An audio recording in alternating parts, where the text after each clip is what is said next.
Hello everyone, welcome back. Chapter number 15, Nothing is Free.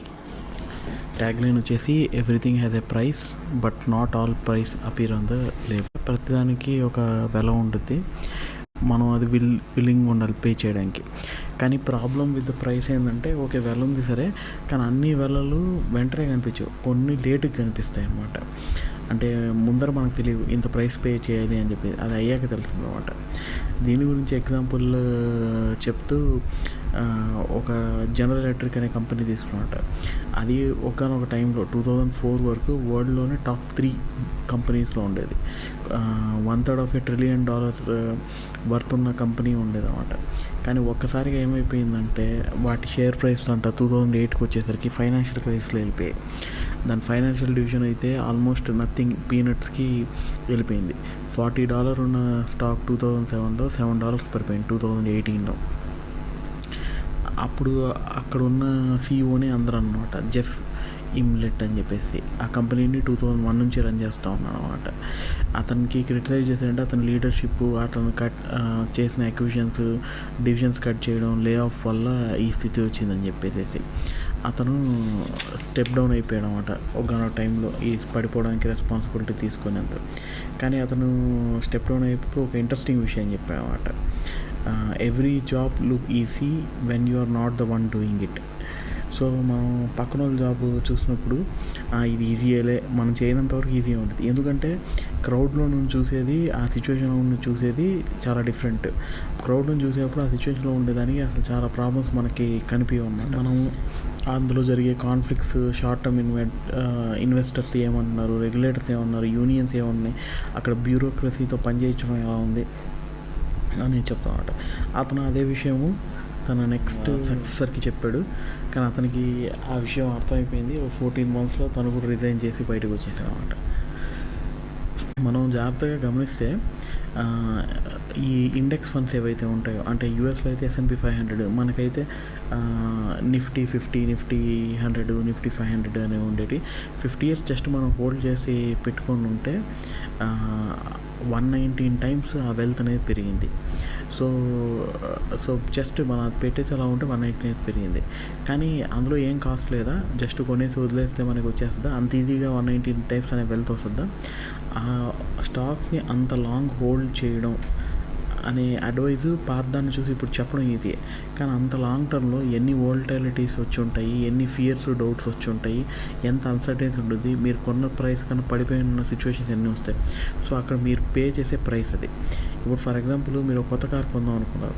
కొత్త car కొనాలంటే $30,000 అవుతుంది.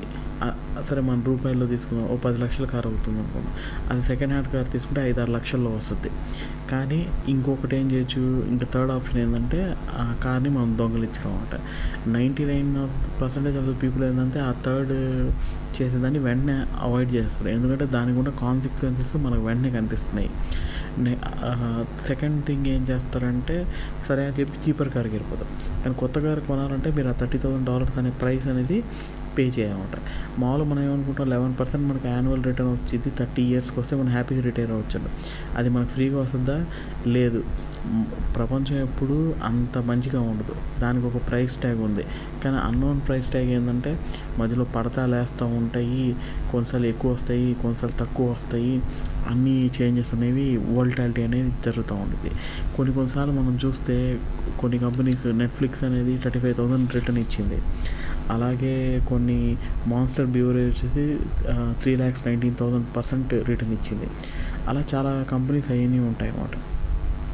So కానీ దాన్ని పే చేసే ప్రైస్ మనం ఏం చూస్తామంటే మనం హోల్డ్ చేస్తాము, దాన్ని పట్టుకునే టెన్షను, అది కాకుండా మన అవసరం వచ్చిన కూడా తీయకుండా ఉంచడము, S&P అనే 20% డిక్లైన్ అయినప్పుడైనా హోల్డ్ చేయడము, అవన్నీ చూడాలి. ఇప్పుడు coming back to GE scenario, అసలు నిజంగా ఎందుకు ఫెయిల్ అవ్వడానికి కారణం ఏంటంటే అప్పుడున్న 2001 నుంచి ఉన్న CEO కన్నా దానికన్నా ముందర ఇంకొక CEO ఉండేవాడు అనమాట. ఆ CEO ఏం చేసేవాడంటే బేసిక్గా ప్రతి దగ్గర స్టాక్ మార్కెట్లో షేర్ అంటే అర్నింగ్స్ పర్ షేర్ అనేది ఒకటి డిసైడ్ అవుతే దానికన్నా ఎక్కువ చూపించేదానికి చూసేవాడు. అది ఎక్కువ చూపించడం వల్ల అందరూ ఆప్టమిస్టిక్గా ఉండి బాగా అవుతున్నారు. కానీ తను ఏం చేసేవాడు, ఇన్వెంటరీ ఉన్నది ఫ్యూచర్లో అమ్మాల్సిన ఇన్వెంటరీకి ఆల్రెడీ బిల్లులు కట్టించి ఇప్పుడు చేసేవాట. అలాగే అతను ఒక కొన్ని సంవత్సరాలు చేశాడు. చేయడం వల్ల ఏమైపోయింది, అప్పుడంతా బాగానే నడిచినట్టుంది. అతను దిగిపోయి కొత్తలో వచ్చాక ఒక డెకేడ్ దాకా ఆ ప్రాబ్లం ఉండేది. అంటే ఇంతకుముందు జరిగిన ప్రాబ్లంకి, చేసిన తప్పుకి ప్రైస్ ఎవరు పే చేశారో నెక్స్ట్ వచ్చిన సీఈఓ వచ్చేసి పే చేయాల్సి వచ్చేస్తుంది అనమాట. సో ఇంకోటి క్వశ్చన్ ఏంటంటే, మరి పీపుల్ ఎందుకు కార్ కొనడానికి, ఇల్లు కొనడానికి కాస్ట్లీ వెకేషన్ పెడతారు, కానీ గుడ్ ఇన్వెస్ట్మెంట్కి ఎందుకు చేయరంటే, ఇన్వెస్ట్మెంట్ చేసేదానికి సక్సెస్ మీకు వెంటనే రాదు, ఎప్పుడో తర్వాత వస్తుంది. కానీ దాని ప్రైస్ ట్యాగ్ ఏంటంటే, మీకు దానికి వచ్చే రిజల్ట్ అనేది ఎప్పుడో తర్వాత వస్తుంది. దానివల్ల మనకి ఏం ఫీల్ అవుతుందంటే, మనకి అదేదో పనిష్మెంట్ లాగా అనిపిస్తుంది. అదే మనం ఇప్పుడు చాలా కడుతున్నాము కానీ రిజల్ట్ మనకి రావట్లేదు అన్నట్టుగా ఉంటుంది అనమాట. అంటే మనం చదువుకుంటే, చిన్నప్పుడు నుంచి చదువుకుంటే మన రిజల్ట్ ఎప్పుడు వస్తుంది, మంచి డిసిప్లిన్గా చదువుకొని ఉన్న ఒక యువకుడు ఉన్నాడంటే, అతని డిసిప్లిన్ జాబ్ వచ్చిన తర్వాత ఆ జాబ్లో స్టాండ్ అవ్వడం, చేయడం అనే రిజల్ట్ అనేది లాంగ్ రన్లో వస్తుంది, ఇమ్మీడియట్గా ఉండదు.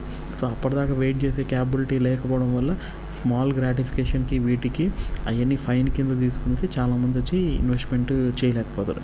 అదే మెయిన్ ప్రాబ్లం. మనం కనుక ఇన్వెస్ట్మెంట్ చేసినప్పుడు హోల్డ్ చేసిన దాన్ని మధ్యలో ఉన్న వోల్టాలిటీనే మనం పే చేసే ఫీ అని అనుకుంటే మన పర్స్పెక్టివ్ మారుద్ది. మనకి అది కష్టం కింద అనిపించదు. మనం దానికి పే చేస్తాం అనే థింగ్ అనేది మన మైండ్లో పెట్టుకుంటే ఎక్కువ స్ట్రెస్కి వీటికి గురి కాకుండా ఉండి థింగ్స్ని మనం చూసుకుంటాం. అంటే సేమ్ థింగ్, ఇప్పుడు మనం ఫన్ వరల్డ్కి ఇలా వాటికి వెళ్తే కొంత డబ్బులు పెట్టి ₹1000 ఎంతో పెట్టి వెళ్తూ ఉంటాం. కానీ చాలామందికి అది ఎంజాయ్మెంట్ కింద అనిపిస్తుంది, కొంతమందికి అది పనిష్మెంట్ కింద అనిపిస్తూ ఉంటుంది అంట. ఒక్కొక్కరి పర్స్పెక్టివ్ బట్టి ఉండిద్ది. సో కానీ మొత్తానికైతే ప్రతిదానికైతే మనం ఒక ప్రైస్ అయితే చెల్లించాల్సి వస్తుంది. Thank you everyone.